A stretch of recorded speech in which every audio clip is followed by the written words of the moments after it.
Hej Sara från Studiefrämjandet.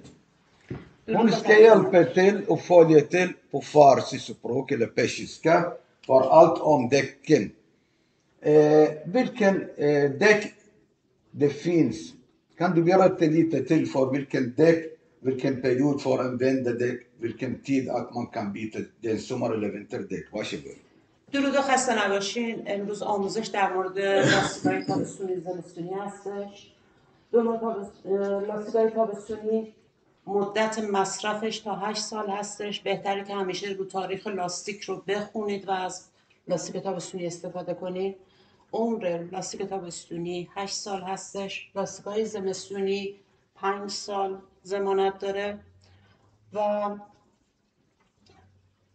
مورد بعد این هستش که آج لاستیک برای تابستونی مرزش، یعنی که به اون مرز سایدگی نرسیده، مرزش آج لاستیک باید 1.6 میلیمتر باشه و برای لاستیک زمستونی باید 3 میلیمتر باشه، یعنی فرو رفتگی اون آج لاستیک از بین نرفته باشه تا 3 میلیمتر.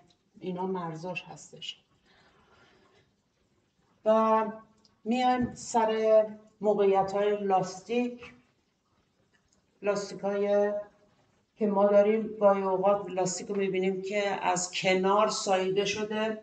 میتونم اینجا بهتون نشون بدم. اگر لاستیک از یک طرف ساییدگی پیدا کرده باشه، دلیل بر این هستش که خود ماشین از نظر سیستم ماشین یه چیزی اشتباه هست، میبرین تعمیرگاه. ولی اگه دیدین که ساییدگی لاستیک از وسط هستش، این علتش پرباد بودن یا هوای زیاد توی لاستیک هست. اگه دیدین هر دو طرف لاستیک، هم این طرف هم این طرف، بیشتر ساییده شده، دلیل بر کم باد بودن یا کم هوا بودن در لاستیک هستش. مورد بعدی که میخواستم صحبت بکنیم، آیا لاستیک ماشین هوای بیشتر داشته باشه بهتره از نظر محیط زیست یا هوای کمتر داشته باشه؟ لاستیک ماشین اگر هوای بیشتری داشته باشه برای محیط زیست بهتره، چون ماشین سبکتر میشه و کم مصرفتر میشه. ولی تنها ضررش اینه که خود لاستیک رو از وسط ساییدگی پیدا میکنه. پس لاستیکی که هوای بیشتر داشته باشه برای محیط زیست بهتره، چون لاستیکی که هوای کمتر داشته باشه باعث مصرف زیاد بنزین میشه و برای محیط زیست خوب نیستش. با fråga mer. Vilken period man kan använda sommardäck och vinterdäck. حالا میایم برای زمانهایی که ما باید لاستیک‌های تابستونی رو داشته باشیم. چه زمانی ما میتونیم لاستیک‌های تابستونی رو وصل کنیم؟ ما میتونیم تاریخ اول آپریل، یعنی ماه 4، میتونیم ما لاستیک‌های تابستونیمون رو وصل کنیم تا 30 نوامبر ماه 11. تو این تاریخ ما میتونیم لاستیک تابستونی رو به ماشین وصل کنیم، استفاده کنیم. ولی قانونی که از نظر قانون راهنمایی رانندگی هست، بایدی هستش، مسته هستش، 16 آپریل یا 16 ماه 4 تا 30 ماه 9، 30 سپتامبر باید لاستیک تابستونی وصل باشه که پلیس اگه بگیره وصل نباشه جریمه میشیم. پس این مدت بسیار مهم هستش. چه زمانی میتونیم ما چه زمانی وقت لاستیک‌های زمستونی هست؟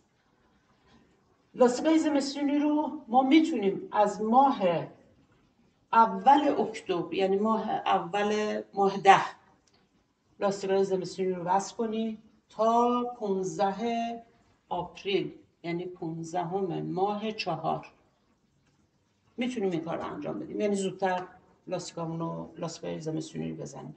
ولی قانون برای داشتن لاستیک زمستونی اول ماه 12 هست، یعنی اول دسامبر هست تا 31 ماه 3، یعنی 31 مارس. باید، یعنی جزء قانونی که باید داشته باشیم. اگه میخواین جریمه نشین باید لاستیک رو داشته باشیم. ولی یه مورد هستش به خاطر وضعیت هوا تصمیم گیرنده هست. 2 ماه هست، ماه اکتبر، ماه نوامبر و اواسط ماه آپریل. 15 روز از آپریل گذشته ما میتونیم لاستیک زمستونی یا تابستونی داشته باشیم، چون که موقعیت آب و هوا تو این 2 ماه و خورده نشون دهنده این هستش که ما میتونیم لاستیک رو وصل کنیم. بدونی که تو ماه اکتبر یا نوامبر یا 15 روز آپریل پلیس جلومون نمیگیره، چون قانونی نیستش. ما نمیدونیم اگه هوا خوب باشه خب لاستیکا رو وصل نمی‌کنیم، یا اگه برف بیاد لاستیک زمستونی رو وصل می‌کنیم. پس این 2 ماه و خورده‌ای، اکتبر، ماه نوامبر، یعنی ماه 10، ماه 11 و 15 روز از ماه 4، این بستگی به جو آب و هوایی داره. Vem ska medla dig för den här använda sommar eller vinterdäck? Vägverket eller polis eller kommun? میپرسن که چه کسی میتونه جلوی شما رو بگیره تو این ماها؟ مثلا شهرداری، پلیس، یا اینکه اداره راهنمایی رانندگی. هیچ کدوم اینا نمیتونن جلوی ما رو بگیرن، چون بستگی به جو آب و هوا داره. Okej.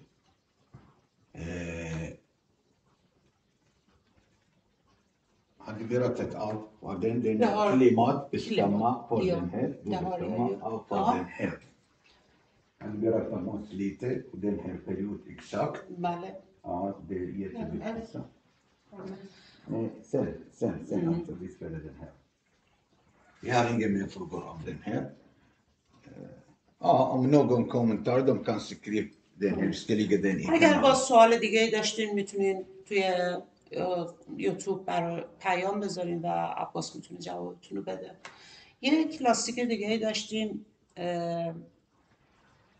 به نام لاستیکای MS، یعنی این لاستیکا رو هم تو زمستون هم تو تابستون میشه استفاده کرد. برای افرادی که خب وقت ندارن یا نمیتونن لاستیکاشون رو برای تابستون زمستون مدام عوض کنن، از این لاستیکای MS میتونن استفاده کنن، هم تو تابستون هم تو زمستون. Finns det fördelar för den eller nackdelar? Nej, det är ingenting.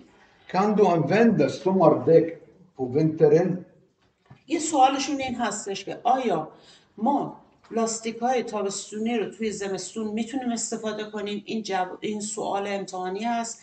نه، به هیچ عنوان، به خاطر امنیت جانی یا Kan خطراتش. du använda vinterdäck på sommaren?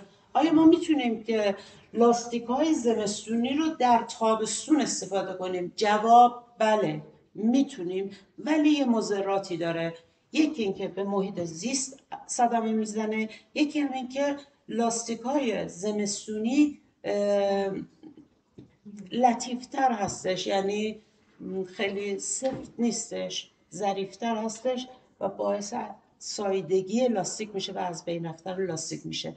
پس یکی میتونه باعث بشه که به محیط زیست به خاطر اینکه بنزین بیشتر میبره استفاده میکنه، یکی هم به خاطر اینکه لاستیک های زمستونی معمولا لطیفتر هستش، زودتر از بین میره، سایدگی سریع پیدا میکنه. Okej, tack för föreläsningen. Tack. Tack så mycket.